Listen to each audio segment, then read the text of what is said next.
kamu, ada satu jenis tembakau di dunia yang hanya bisa ditanam di Jember. Dan sejak zaman kolonial, tembakau ini jadi rebutan Eropa. Namanya naos. Dalam bahasa Belanda berarti aren akhir, karena hanya tumbuh di musim hujan. Sejak tahun 1850, naos dibawa ke Jember oleh George Birney, pedagang Belanda Skotlandia. Dan sejak itu, tanah Jember disebut-sebut menghasilkan daun emas terbaik untuk cerutu dunia. Tapi, berapa banyak dari kita yang benar-benar tahu kisah di baliknya? Bagaimana para petani merawat tanah agar tetap subur? Dan bagaimana warisan ini kini terancam hilang jika tak ada yang peduli? Mereka tahu Jember adalah kota cerutu, tapi tak banyak yang tahu bagaimana tembakau itu tumbuh, siapa petani di baliknya, dan bagaimana lahan dijaga agar tetap subur dan lestari. Naos bukan sekedar tanaman, ia adalah cerita tentang tanah yang diolah dengan bijak, tentang kerja keras para petani sejak fajar, dan tentang warisan yang menuntun pada masa depan yang berkelanjutan. Melalui museum dan wisata edukasi, sejarah ini dibuka kembali. Generasi baru diajak memahami nilai budaya sekaligus pentingnya menjaga lingkungan, bukan hanya lewat buku, tetapi melalui pengalaman langsung.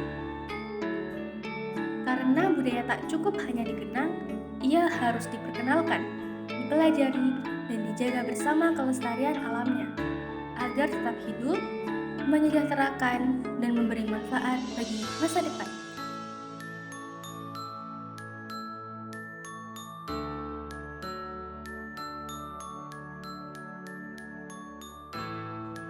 Di Jalan Kalimantan nomor 1 Kecamatan Sumbersari, berdiri sebuah museum yang tak biasa.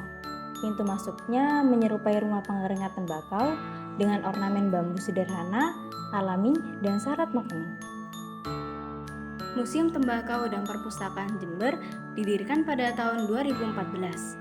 Kini menjadi ruang belajar dan ruang aksi bagi pelajar, petani, peneliti, dan wisatawan yang ingin memahami warisan tembakau, sekaligus belajar praktik pertanian ramah lingkungan seperti rotasi tanaman, pestisida nabati, dan konservasi tanah.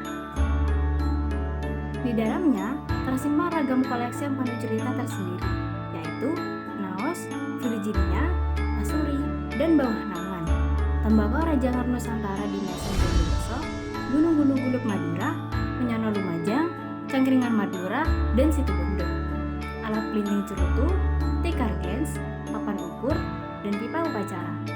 Teknologi pengolahan tembakau yang terus diperbarui agar ramah lingkungan.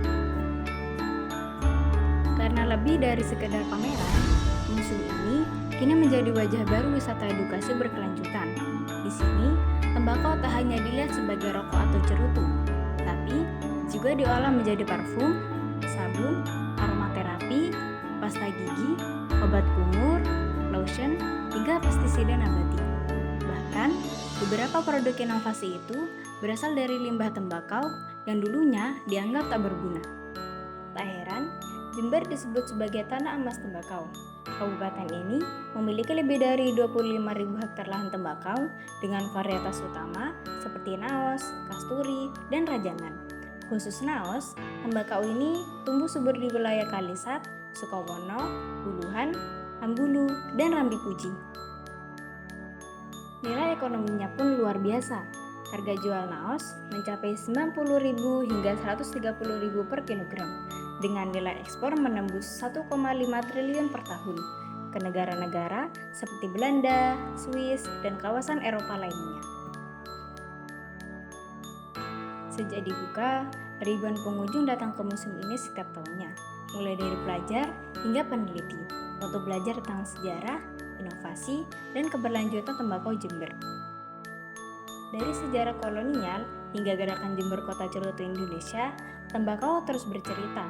Kini, saatnya kita menjadi generasi yang tak hanya mendengarkan dan memahami, tetapi juga menjaga lingkungan dan melestarikan budaya demi masa depan yang berkelanjutan.